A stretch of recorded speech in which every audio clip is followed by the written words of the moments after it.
Bonjour tout le monde et bienvenue sur notre chaîne Pronostic et décryptage avec Abdo Quintet. Bonjour les amis turfistes, on va aujourd'hui analyser et décrypter le quintet de mercredi 16 juillet à Le Mont-Saint-Michel, prix des établissements Rotracteurs. Réunion 1 course 7 départ à 18h. Ce sera un attelé avec 16 partants. Le cheval numéro 1, Jaldodoc, s'est montré fautif à 2 reprises au même endroit à Vittel. Je n'ai pas vraiment compris pourquoi, peut-être qu'il n'a pas apprécié cette portion de piste. Il faut oublier cette course et le juger sur sa victoire de Caen. Il aime les pistes corde à droite. C'est un cheval assez complet, capable d'adopter toutes les tactiques. On fait abstraction de sa dernière contre-performance et on en attend un complet rachat ici. Après son brillant succès dans le Quintet Plus du 11 juin à Caen, il n'avait pas l'air dans son assiette lors de sa tentative sur l'herbe de Vittel. Il n'aura pas de distance à rendre et pourra certainement animer les débats comme il le souhaite. S'il fournit sa meilleure valeur, il ne sera pas loin de la vérité. Le cheval numéro 2, Joyeuse Entrée, alterne les deux spécialités avec réussite, mais le problème reste le départ, surtout à l'attelé. C'est son talon d'Achille. Si elle part au trot, elle ne sera pas loin de la vérité. Elle a des lignes très intéressantes et semble parfaite le matin. Ce sera tout ou rien. Si elle a surtout brillé au trot monté ces derniers mois, cette fille de Roquelin possède également de sérieux moyens à l'attelé. Elle avait d'ailleurs fini en roue libre lors de son dernier essai dans la spécialité, le 14 juin à Segré. Titulaire de 5 succès corde à droite, elle s'annonce redoutable. Le cheval numéro 3, Idéal D.E. Sassy. C'est les derniers échecs comportent des excuses. Il découvre cette fois des conditions intéressantes au premier échelon, même s'il aura les 6 ans sur sa route. S'il peut patienter non loin des animateurs, il peut conserver la 4e ou 5e place. Handicapé par un numéro en dehors le 4 juillet, ce bon sprinter vaut bien mieux que ne l'indique sa musique. Cette fois, il pourra patienter le long de la corde et suivre les animateurs, qui devraient imprimer un rythme régulier. Les plus jeunes lui sont théoriquement supérieurs, mais une petite place reste envisageable. L'un de nos 2 regrets. Le cheval numéro 4, Achité Périne, n'a pas démérité à Caen, sur une piste qui ne le sert pas vraiment. Il s'était imposé avec style à Chartres plus tôt cette saison. J'aurais préféré le courir dimanche prochain à La Roche-Posay, mais je me suis rabattu sur cette épreuve, craignant de ne pas avoir de driver disponible ce jour-là. Il est en forme et l'engagement au premier échelon est intéressant. Il n'a pas de marge face à ce type de concurrent, mais avec un bon parcours, il peut accrocher la 4e ou 5e place. Ce représentant de Jean-François Marie ne doit pas être jugé sur ses 2 derniers résultats. Auparavant, il s'était montré convaincant à Chartres, dans un lot toutefois inférieur. Bien placé en tête, présenté pieds nus et confié à Franck Nivard, il fait partie des candidats aux accessites. Le cheval numéro 5, Jade d'Amour, a désormais 2 courses dans les jambes. Elle monte en puissance et a été préparée pour cet engagement. Elle sera déférée des 4 pieds, ce qui est un atout. La corde à droite ne devrait pas la déranger. C'est une jument dure à l'effort qui m'a donné satisfaction au travail. Je compte sur elle pour montrer son meilleur visage. Cette jument douée, mais susceptible a désormais 2 parcours dans les jambes après 6 mois d'absence. Elle se présentera en mode course, pour cet engagement idéal, et Benjamin Rochard avait probablement le choix des drives. Dure à l'effort, elle peut mettre tout le monde d'accord.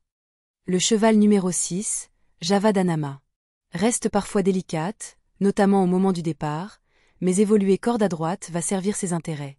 L'engagement à la limite du recul est idéal. Il faut impérativement la courir cachée, ce qui comporte des risques, mais avant le coup, je serais déçu si elle ne termine pas dans le Quintet Plus. Elle compte 5 podiums, dont 2 succès, avec Anthony Barrier au sulky et découvre ici un engagement idéal, à seulement 140 € du recul. De plus, elle fait partie des plus jeunes et traverse une belle période de forme. Sauf incident, sa place est dans les 5 premiers. Le cheval numéro 7, Gamin du Gaultier, n'est pas bien engagé ce mercredi, c'est pourquoi il restera ferré. Il dispose d'un bel engagement à venir, et cette course va lui permettre de rester en condition. Il n'a aucune chance. Certes, il vient de tracer une très belle fin de course dans l'événement du 1er juillet à Vichy, tout en étant maintenu après enquête, mais il est mal engagé ici et restera ferré. Il aura de meilleures opportunités prochainement. À revoir. Le cheval numéro 8, Jean Zibard, affrontait un très bon lot dernièrement à Vincennes et n'a pas démérité. Il redescend un peu de catégorie, mais il restera ferré cette fois. Nous visons une course le 26 juillet à Enghien, au Monté. Cette course va surtout lui servir à peaufiner sa condition. Pour mercredi, sa tâche s'annonce compliquée. Ce sujet de classe détient la première chance théorique de l'épreuve, mais il reste ferré et vise le prix de la place d'Italie, une course au trot monté qui se disputera le 26 juillet à Enghien. La 5e place n'est pas impossible sur sa classe, mais il ne peut être recommandé. Le cheval numéro 9, Olerolov, vient de rejoindre mon écurie. C'est un bon cheval, mais il effectue une course de rentrée après une absence depuis janvier. Cette course va me permettre d'évaluer sa forme actuelle. Vous pouvez l'écarter. Absent depuis le 30 janvier, ce bien nommé fils de Bolerolov va certainement manquer de rythme. Son mentor restera à son sulky et n'a d'ailleurs pas hésité à déclarer un émoji rouge. Mieux vaut attendre et le suivre lorsqu'il sera déféré. Le cheval numéro 10, Jason. Dernièrement à Vincennes, il a été mené sagement et j'ai apprécié sa performance. Malheureusement, il a ensuite eu un souci à un pied, ce qui a entraîné un engagement raté et du travail en moins. Cela fait 6 mois que tout se passe mal avec lui, alors qu'il a le niveau et qu'il est en retard de gain. Cette course va lui permettre de se remettre en route. Il est moins à l'aise corde à droite et doit rendre la distance. Je vais le driver sagement et le faire finir. C'est un cheval de classe, mais les conditions ne sont pas idéales. Cela dit, je ne serais pas surpris de le voir accrocher une place. Ce cheval né dans la pourpre a toujours été estimé par Pierre Levesque, mais il se montre globalement décevant cette année. Cela dit, il affronte un lot bien moins relevé qu'à l'accoutumée et possède de solides références à main droite. Un gros regret. Le cheval numéro 11, Azur d'Herpet, n'a pu faire mieux que 8e en 6 sorties depuis le début de l'année 2025. Il restera ferré et doit surtout rassurer à l'heure actuelle. Sa présence à l'arrivée serait surprenante.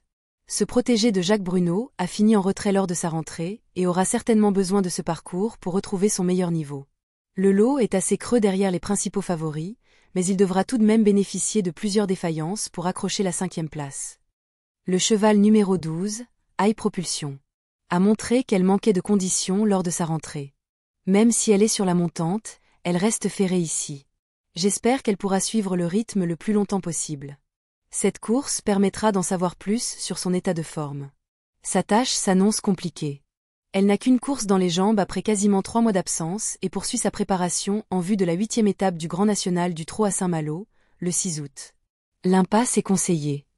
Le cheval numéro 13, Off Pont-Vautier, s'est montré fautif dans le dernier tournant à Enghien, dans une course insuffisamment rythmée pour lui. Il était encore compétitif à ce moment-là pour jouer un rôle. Il est mieux corde à droite et affiche une forme optimale le matin. Il faut que tout se passe bien, surtout au second échelon, mais si c'est le cas, il sera dans le coup. Après une année 2024 médiocre, il a retrouvé la bonne carburation en début d'année, sous la poigne d'Adrien Mériel. Il n'est pas à l'abri d'une faute, en atteste sa dernière course, mais il a le moteur pour rivaliser, malgré son handicap initial. Attention! Le cheval numéro 14, Indy Dark, ne travaille pas durement, alternant piscine et américaine. Il est en pleine forme et a déjà performé ferré, comme le montre son succès à Laval. Il est néanmoins meilleur corde à gauche, même s'il a déjà réussi à droite. Cette course va surtout lui permettre de rester affûté en vue d'un bel engagement le 20 août à Vincennes. Il va faire sa course et on ne va pas le brider. C'est un cheval de classe, mais il est plutôt à envisager pour les places. Ce trotteur doué a obtenu ses meilleurs résultats censés faire, mais rappelons-nous qu'il avait gagné à Laval le 24 avril en étant chaussé, déjà avec Paul Ploquin au sulky. Même si cette épreuve n'est pas un objectif, une place peut lui échoir.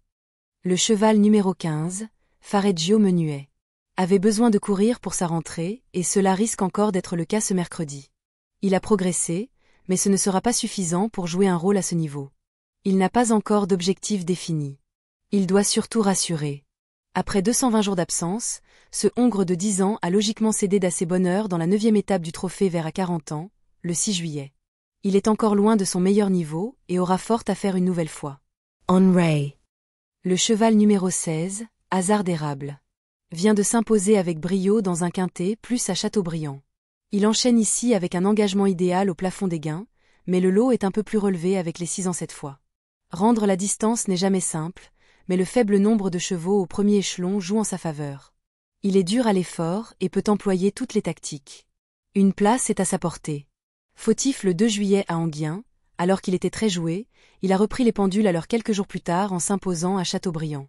Bien situé au plafond des gains et performant lorsqu'il évolue déféré des antérieurs, il peut envisager le podium.